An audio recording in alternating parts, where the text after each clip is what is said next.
अस्सलाम वालेकुम एवरीवन, मैं हूं मोहम्मद तलहा। आप लोग देख रहे हैं तलाश फेस एकेडमी। बच्चों, आज के वीडियो लेक्चर के अंदर हम लोग सॉल्व करने वाले हैं एमसीक्यूज़ और फर्स्ट ईयर फिज़िक्स में बारी है यूनिट 4 यानी कि रोटेशनल एंड सर्कुलर मोशन के एमसीक्यूज़ को सॉल्व करने की। तो आप बुक खोल लो तो भी अच्छी बात है, नहीं तो मैं यहाँ पर आपको पीडीएफ में बुक दिखाता रहूँगा और हर एक मल्टीपल चॉइस क्वेश्चन को समझेंगे, उसमें इस्तेमाल होने वाले कॉन्सेप्ट्स को रिवाइज करेंगे एंड इन दी एंड देखेंगे कि कौन सा आंसर सही है। Question number 1, multiple choice question में पहला सवाल है 1 रेडियन इज़ अबाउट, 1 रेडियन किसके बराबर होता है। अब वैसे तो ये सीधा सीधा कॉन्सेप्ट है। देखिए, रेडियन जो है वो एंगल या एंगुलर डिस्प्लेसमेंट को मेजर करने के लिए एक यूनिट है और अगर उसको डिग्रीज़ में देखा जाए तो 1 रेडियन जो है वो बराबर होता है अबाउट 57 डिग्रीज़ के। और नहीं तो इस तरीके से भी आप याद रख सकते हैं, क्योंकि मैथमेटिक्स में इंजीनियरिंग के अंदर इस तरीके से लिखा जाता है कि एक जो रेडियन है वो बराबर होता है 180 डिवाइड बाय पाई डिग्रीज़ के। ठीक है ना। तो 180 डिवाइड बाय पाई अगर आप करोगे, यानी कि 180 को अगर आप डिवाइड कराओगे पाई की वैल्यू से 3.14 से, तो आंसर आएगा हमारे पास 57.3 डिग्रीज़ के बराबर। ठीक है ना। तो एक्चुअली देखा जाए तो एक रेडियन बराबर होता है 57.3 डिग्रीज़ के। सबसे ज़्यादा करीब 57 है इस वजह से, और यहाँ पे लिखा हुआ भी है इज़ अबाउट 57 डिग्रीज़ के बराबर होता है। Question number 2, wheel turns in constant angular speed. एक व्हील है वो टर्न कर रहा है कांस्टेंट एंगुलर स्पीड के साथ। याद रखना, एंगुलर स्पीड जो है यानी कि ओमेगा जो है वो कांस्टेंट है। अब पॉइंट्स पढ़ते हैं। Each point on its rim moves with constant velocity. हर एक पॉइंट जो होगा रिम पर वो कांस्टेंट वेलोसिटी के साथ मूव करेगा। ओके। सेकंड लिखा हुआ है each point on it's room moves with constant acceleration. ठीक है, कांस्टेंट एक्सेलरेशन होगा। The wheel turns through equal angles in equal time. जो व्हील टर्न करेगा वो इक्वल एंगल इक्वल टाइम में करेगा। और डी में the angle through which the wheel turns in each second increases. Angle बढ़ता रहेगा और यहाँ पे लिखा हुआ है कि एंगल कम होता रहेगा। देखो, पहले मैं सही आंसर बताता हूँ फिर उसका रीज़न बताऊंगा और बाकियों को देखते हैं कि वो क्यों गलत है। देखिए, each point on it's room moves with constant velocity. नहीं, जब डायरेक्शन चेंज होती रहती है, याद रखो जो व्हील टर्न करेगा, अगर व्हील टर्न करेगा, ठीक है ना, ये आ गया हमारे पास एक व्हील है जो कि टर्न कर रहा है, तो व्हील का हर पॉइंट, इस पॉइंट की डायरेक्शन इस तरफ है, इस पॉइंट की डायरेक्शन इस तरफ है, इस पॉइंट की डायरेक्शन इस तरफ है, इस पॉइंट की डायरेक्शन इस तरफ है। तो वेलोसिटी तो लगातार बदलती रहती है ना, तो वेलोसिटी तो सेम रह ही नहीं सकती, और वेलोसिटी चेंज हो रही है तो एक्सेलरेशन का कांस्टेंट होना भी पॉसिबल नहीं है। और वैसे एंगुलर जो वेलोसिटी है उसकी डेफिनेशन के मुताबिक एंगुलर वेलोसिटी बराबर होती है कितना एंगल बना कितने टाइम में बना। और अगर कह रहे हैं कि एंगुलर वेलोसिटी कांस्टेंट है तो इसका मतलब इक्वल एंगल बनेगा in equal interval of time.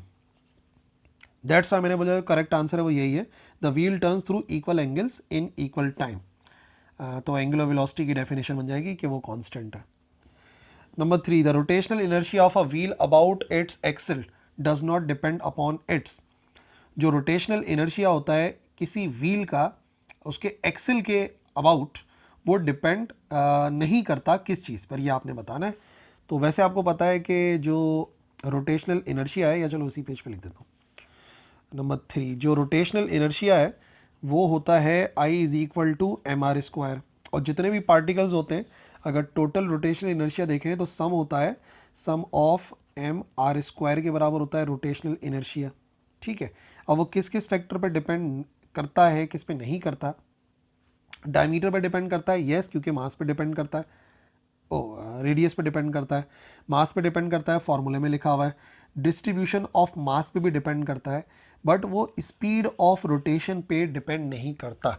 याद रखिए, जो रोटेशनल इनर्शिया है उसका ताल्लुक स्पीड से नहीं है, डिस्ट्रीब्यूशन ऑफ मास से तो है कि जो मास है वो कितना रेडियस रिम की तरफ है। जितना ज़्यादा व्हील के रिम के करीब होगा, मतलब कॉर्नर से करीब होगा, उतना रोटेशनल इनर्शिया ज़्यादा होगा। डायमीटर रेडियस पे डिपेंड करता है, मास पे डिपेंड करता है, नहीं करता। तो स्पीड ऑफ रोटेशन पे डिपेंड नहीं करता। Question number 4, a force with at given magnitude is to be applied to a wheel. एक फोर्स है जो कि मैं एक पहिए के ऊपर लगाना चाह रहा हूँ, अप्लाई करना चाह रहा हूँ। The torque can be maximized by, क्या करके हम टॉर्क को मैक्सिमाइज कर सकते हैं। क्वेश्चन नंबर 4, पहली बात ये है कि टॉर्क को अगर आप बाय डेफिनेशन याद रखोगे तो टॉर्क बराबर होता है आर एफ साइन थीटा, ठीक है ना। यानी कि इन 3 फैक्टर्स पे डिपेंड करता है, डिस्टेंस कितना ज़्यादा है एक्सिस से, और फोर्स कितनी लग रही है, और परपेंडिकुलर फोर्स लगेगी तो ज़्यादा बेहतर होगा। तो ये आ गया व्हील, ठीक है। ये जो पॉइंट होता है ये उसके एक्सेल वाली साइड का है, और ये वाला जो हिस्सा है इसको कहते हैं रिम। तो अगर मैं चाहता हूँ कि मैं किसी व्हील को आसानी के साथ घुमा लूँ तो मुझे फोर्स कहाँ लगानी चाहिए, जहाँ पे डिस्टेंस ज़्यादा हो, और दूसरी बात फोर्स लगे परपेंडिकुलर। डिस्टेंस ज़्यादा होना चाहिए यानी कि रिम पर फोर्स लगनी चाहिए, और फोर्स लगनी चाहिए इस तरीके से ना, इस तरीके से लगनी चाहिए कि एंगल 90 डिग्री बने। तो अब इस ऑप्शन को देखते हैं यहाँ पर, applying the force near the axle, axle के करीब लगाएं, नहीं एक्सेल के करीब लगाने से आर कम हो जाएगा। Applying the force near the rim, हाँ रिम की तरफ लगाएं, रेडियली आउटवर्ड, बाहर की तरफ, यानी कि पहिए के ऊपर हम फोर्स लगा दें बाहर की तरफ, ऐसे रेडियली आउटवर्ड, तो ऐसे पहिया तो नहीं घूमेगा। अच्छा जी, तीसरा लिखा हुआ है applying the force near the axle, near the axle तो बेकार हो गया। Applying the force at the rim tangent to the rim, ये जो है ना बेसिकली ये जो फोर्स है ये टेंजेंट टू द रिम कहलाती है। तो रिम पे फोर्स लगे और टेंजेंट लगे तो ही हम टॉर्क को मैक्सिमाइज कर सकते हैं। So correct answer will be D.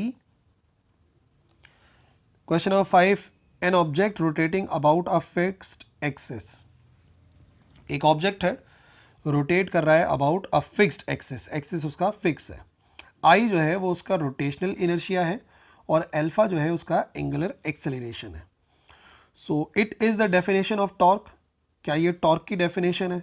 नहीं, टॉर्क की डेफिनेशन तो नहीं है। बहरहाल टॉर्क का फार्मूला ज़रूर बन जाता है इससे, टॉर्क का फार्मूला बन जाता है क्या, ये जो है ना टॉर्क बराबर होता है आई अल्फा के, लेकिन ये टॉर्क की डेफिनेशन नहीं है, हम फार्मूला ड्राइव कर सकते हैं। B, it is the definition of rotational inertia, नहीं रोटेशनल इनर्शिया की डेफिनेशन भी ये नहीं है। डेफिनेशन ऑफ एंगुलर एक्सेलरेशन, नहीं एंगुलर एक्सेलरेशन यानी अल्फा की डेफिनेशन भी नहीं है। Follows directly from Newton second law, हाँ ये बात सही है कि ये डायरेक्टली फॉलो करता है Newton second law of motion को। कैसे करता है मैं आपको बात समझाता हूँ। देखो Newton second law of motion linear force के बारे में बताता है, वो होता है F is equal to m a, सही है। और अगर हम रोटेशनल मोशन की बात करें, अगर मैं बात कर रहा हूँ रोटेटरी मोशन की, रोटेशनल मोशन, तो हर चीज़ कुछ ना कुछ चेंज हो जाती है ना, उसका एनालॉगस होता है रोटेशनल मोशन में। एफ का जो एनालॉगस होता है वो होता है बराबर टॉर्क के, सही है। एक्सेलरेशन बन जाती है एंगुलर एक्सेलरेशन, तो एंगुलर एक्सेलरेशन की जगह पे अल्फा लिखते हैं। और अगर आपको पता हो तो जो काम मास का होता है लीनियर मोशन में, वही काम रोटेशनल इनर्शिया का होता है एंगुलर मोशन में, तो यहाँ पर आ जाता है आई अल्फा। तो हाँ ये बात बिल्कुल करेक्ट है कि ये जो फॉर्मूला अभी अभी मैंने लिखा है torque is equal to I alpha, ये डायरेक्टली ड्राइव होता है from Newton second law of motion. Question number 6, the angular momentum vector of earth about its axis due to daily rotation, जो रोजाना की रोटेशन होती है जैसे दिन और रात बनते हैं, तो वो किस तरफ डायरेक्टेड होता है, tangent to the equator, tangent to the equator towards the west east north, या टुवर्ड्स सन, सन की तरफ तो हो ही नहीं सकता। तो थोड़ा सा कॉन्सेप्ट समझो इधर। क्वेश्चन नंबर 6, जो डेली रोटेशन ऑफ अर्थ है ना, अर्थ की जो डेली रोटेशन होती है वो इस वाली रोटेशन को कहते हैं यहाँ से इस तरफ रोटेट करना, ठीक है ना। और अगर इस तरीके से रोटेट होता है ना, तो जो एंगुलर मोमेंटम होता है, एंगुलर मोमेंटम की डेफिनेशन के मुताबिक एल होता है आर क्रॉस पी के बराबर, ठीक है। एंगुलर मोमेंटम किस तरफ है और रेडियस किस तरफ है, तो जो हमारा एंगुलर मोमेंटम होता है वो रेडियस और लीनियर मोमेंटम के परपेंडिकुलर होता है। परपेंडिकुलर का मतलब तीसरा एक्सिस में, यानी कि इस तरीके से होगा। जब इस तरीके से अर्थ रोटेट कर रही है तो इस तरीके से ऊपर की तरफ होगा, और ऊपर की तरफ का मतलब होता है नॉर्थ। तो जो डायरेक्शन होती है डायरेक्टेड टुवर्ड्स नॉर्थ, नॉर्थ की तरफ डायरेक्ट करेगी। Question number 7, a stone 2 kilogram, एक 2 किलोग्राम का स्टोन है, ये आ गया उसका मास, ठीक है। और जो स्ट्रिंग है वो आ गई यहाँ पर रेडियस, स्वंग इन स्वंग अराउंड अ सर्किल, एक सर्किल के अराउंड जो है वो उसको गोल गोल घुमा रहे हैं दायरे में। एंगुलर वेलोसिटी जो है वो 12 रेडियन पर सेकेंड है, एंगुलर वेलोसिटी यानी कि ओमेगा है। तो net torque on the stone about the centre of circle is, जो नेट टॉर्क मालूम करना है on the stone about the centre of axis, वो कितना होगा।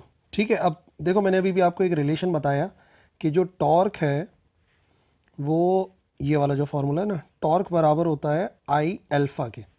यानी कि अगर किसी बॉडी के ऊपर टॉर्क अप्लाई हो रहा होगा तो उसकी वजह से क्या प्रोड्यूस होगा, एक्सेलरेशन प्रोड्यूस होगा। टॉर्क प्रोड्यूसेस एक्सेलरेशन, जैसे फोर्स जो है वो प्रोड्यूस करती है लीनियर एक्सेलरेशन, तो टॉर्क जो है वो प्रोड्यूस करती है एंगुलर एक्सेलरेशन।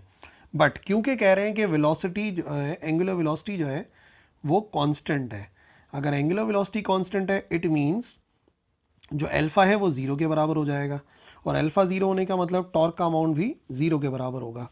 तो इसका मतलब करेक्ट आंसर यहाँ पर होना चाहिए ज़ीरो न्यूटन मीटर के बराबर। ठीक है, तो चाहे मास जो भी हो, अगर वो कह रहे हैं कि वो रोटेट कर रहा है, स्विंग कर रहा है एट वेलोसिटी ऑफ 12 रेडियन पर सेकेंड, तो इसका मतलब नेट टॉर्क ज़ीरो के बराबर होगा उस स्टोन पर जो कि उस सर्किल में मूव कर रहा है। Question number 8, a man with his arms at his sides, जो उसके आर्म्स है वो उसकी साइड्स पर है, is spinning on a light frictionless turn table, वो टर्न कर रहा है, एक टर्न टेबल है उसके ऊपर जो है वो मौजूद है और वो स्पिन कर रहा है। When he extend his arms, तो क्या होगा। देखो मैं आपको एक बात बताऊं, अगर आप ये एक्सपेरिमेंट देखोगे तो जब कोई शख्स अपने हाथों को बॉडी के करीब रखता है तो उसकी स्पीड बढ़ जाती है, और जब वो अपने हाथों को बॉडी से दूर लेकर जाता है तो उस वजह से उसकी स्पीड कम हो जाती है। एक बात याद रखना, हाथ दूर गए तो स्पीड कम और हाथ करीब आ गए तो स्पीड ज़्यादा। अब ऑप्शंस पढ़ते हैं। ये कह रहे हैं कि वो हाथ दूर ले गया, हिज एंगुलर वेलोसिटी इंक्रीजेज, ये बात गलत हो गई। दूर ले जाने पे एंगुलर वेलोसिटी कम होनी चाहिए क्योंकि कम रोटेट करता है। His angular velocity remain same, नहीं उसमें चेंज तो आता है, ये मैंने अभी भी बताया आपको। His rotational inertia decreases, rotational inertia का फॉर्मूला होता है एम आर स्क्वायर, हाथ फैलाने से रेडियस बढ़ेगा और रेडियस बढ़ेगा तो ये जो रोटेशनल इनर्शिया है इसको ही बढ़ना चाहिए, ये बात भी गलत है। Is angular momentum remains the same, yes angular momentum same रहता है। एंगुलर मोमेंटम का फॉर्मूला होता है एम वी आर। ठीक है, अब बात यह है कि law of conservation of angular momentum कहता है कि एंगुलर मोमेंटम कांस्टेंट रहता है किसी भी सिस्टम का जब नेट एक्सटर्नल टॉर्क जीरो के बराबर होता है, तो ये तो चीज़ कांस्टेंट हो गई, m be constant, l be constant, तो जो रिलेशन बनेगा वेलोसिटी का वो इन्वर्सली प्रोपोर्शनल आएगा रेडियस के। इससे बात जाहिर होती है कि रेडियस बढ़ेगा स्पीड कम हो जाएगी, और रेडियस कम तो स्पीड ज़्यादा। तभी जब हाथ बॉडी के करीब आते हैं रेडियस कम हो जाता है तो स्पीड बढ़ जाती है ताकि एंगुलर मोमेंटम कांस्टेंट रहे, और जब हाथ बॉडी से दूर जाते हैं यानी कि रेडियस बढ़ जाता है तो वेलोसिटी कम हो जाती है ताकि एंगुलर मोमेंटम कांस्टेंट रह सके। ठीक है ना, ये बड़ी ज़रूरी बात है। तो करेक्ट आंसर हो जाएगा is angular momentum remains same.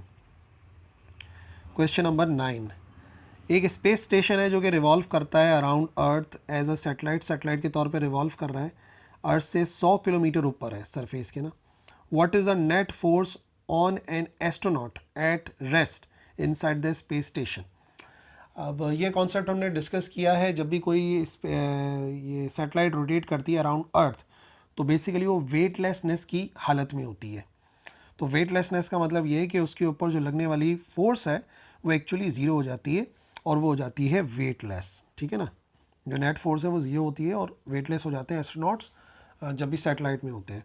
और बाकी अगर ऑप्शन देखो, equal to her weight on earth, नहीं ऐसा भी नहीं है, a little less than weight on earth, नहीं, एक्चुअली वेटलेस हो जाती है, वेट बिल्कुल ज़ीरो हो जाता है। Question number 10, if the external torque acting on a body is equal to zero then angular momentum remains constant. ये जो स्टेटमेंट है law of conservation of angular momentum की, कि जब भी किसी बॉडी पे लगने वाला एक्सटर्नल टॉर्क जीरो होता है तो एंगुलर मोमेंटम कंजर्व रहता है। ठीक है जी, तो ये थी आज की हमारी video about MCQs of chapter number 4। I hope समझ में आ गए होंगे। If you have any query question you can write in the comment section, and that's all. अल्लाह हाफिज़।